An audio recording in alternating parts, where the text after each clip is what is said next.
देखिए आज की वीडियो में हम बहुत बेहतरीन क्वेश्चन लेकर के आए हैं। ये क्वेश्चन एमपी बोर्ड 2024 में 4 नंबर का आया था। कितने नंबर का आया था? 4 नंबर का। और इस बार भी 2025 में भी 4 नंबर का ही आएगा। स्किप मत कीजिएगा वीडियो, नहीं तो आप 4 नंबर गवा दोगे।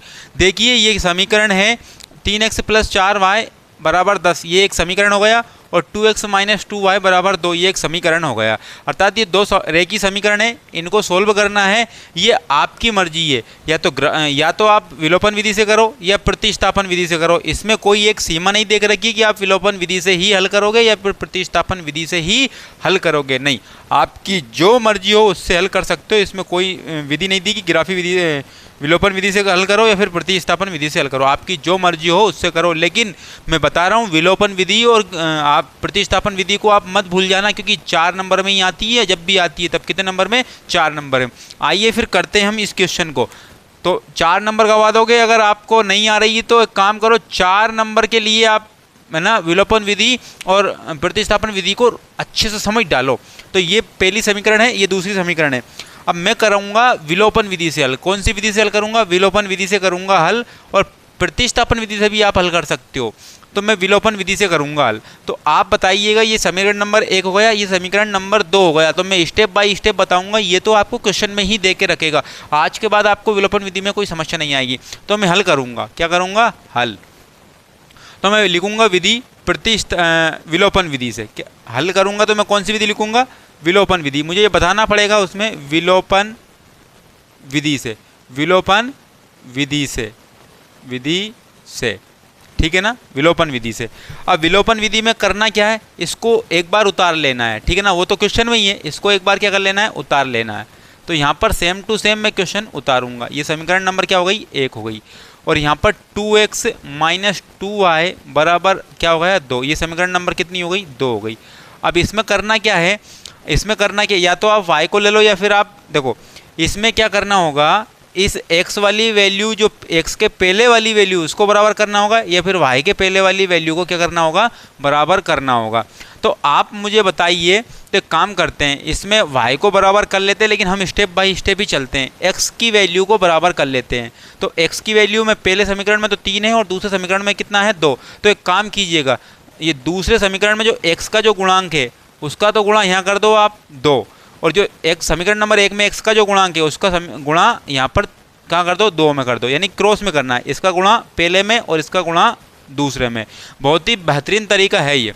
तो यहाँ पर 2 का गुणा पूरे समीकरण में कर देंगे, 3 का गुणा पूरे समीकरण में करेंगे। 2 का गुणा करेंगे तो 2 3 कितने हो गए? 6x। कितने हो गए? 6x प्लस में 2 चुके कितने हो गए? 8y = 2 5 2 10 दूने कितने हो गए? 20 हो गए। कितने हो गए? 20। उसके बाद में 3 का करूँगा, 3 दूने कितने हो गए? 6x हो गए, माइनस 3 दूने कितने हो गए? 6y हो गए, बराबर में 3 दूने कितने हो गए? 6 हो गए। तो यहाँ से हमने ये कर लिया, ये हमने कर लिया। अब एक काम करते हैं, अब यहाँ पर क्या करेंगे? साइन बदलने पर तो हम बोलेंगे चिन्ह बदलने पर। यहाँ लिखेंगे चिन्ह बदलने पर। क्या बदलने पर? चिन्ह बदलने पर। ये लिख देना है आपको, चिन्ह बदलने पर। तो आप चिन्ह बदलोगे, ये इसका प्लस है तो क्या कर दोगे? माइनस। ये माइनस है तो क्या कर दोगे? प्लस। ये प्लस है तो क्या कर दोगे? माइनस। या फिर चिन्ह बदलने पर या फिर घटाने पर। ये क्या कर सकते हो? घटाने पर। तो आप जो आपकी मर्जी हो कर सकते हो। तो मुझे बताइए कि एक तो प्लस का और एक माइनस का ये कैंसिल हो गया। अब आप मुझे बताइए कि ये 8 है और ये प्लस का कितना है? 6। तो 8 और 6 कितने होगा? 14 हो गए। 8 और 6 कितने होगा? 14y हो गए, बराबर। और 20 में से 6 गए तो बचे कितने? 14 ही बचे। कितने बचे? 14 ही बचे। अब आप मुझे बताइए कि y = 14। अब ये 14 y के गुणा में था 14, तो जब बराबर के उधर जाएगा तो कहाँ आएगा? बटे में जाएगा। तो 14 एकम 14, 14 एकम 14, कैंसिल आउट।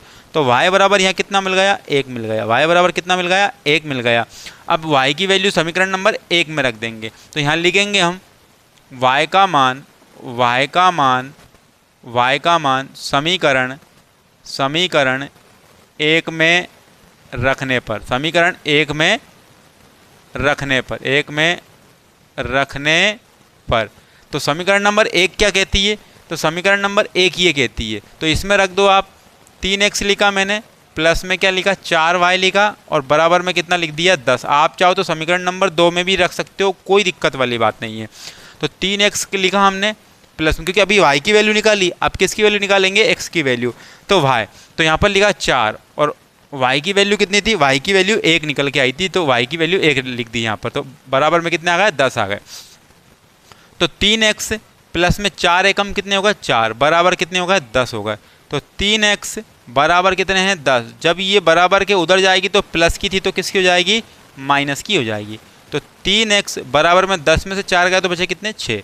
तो x बराबर 6, और जब गुणा में था 3 तो बराबर के उधर में जाएगा तो किस में हो जाएगा, बटे में। तो 3 दूने कितने आ जाएंगे, 6। तो यहाँ पर x की वैल्यू कितनी आई, 2 आ गई। क्या आई, x की वैल्यू 2 आई। तो यहाँ पर बोलेंगे अतः, जब आखिरी में लिखेंगे ना, अतः x और y का मान क्रमशः कितना आया, 2 और 1, 2 और 1, और यही क्या हो जाएगा, आपका आंसर हो जाएगा। और 4 नंबर आपके हाथों में, 4 नंबर आपके हाथों में। तो आपने देखा MP बोर्ड 2024 में आया था, ये 4 नंबर का था। 22वां प्रश्न था, पेपर में कौन सा प्रश्न था, 22वां प्रश्न था। अगर आपको वीडियो अच्छी लगी हो तो वीडियो को लाइक कर देना और चैनल को सब्सक्राइब कर देना।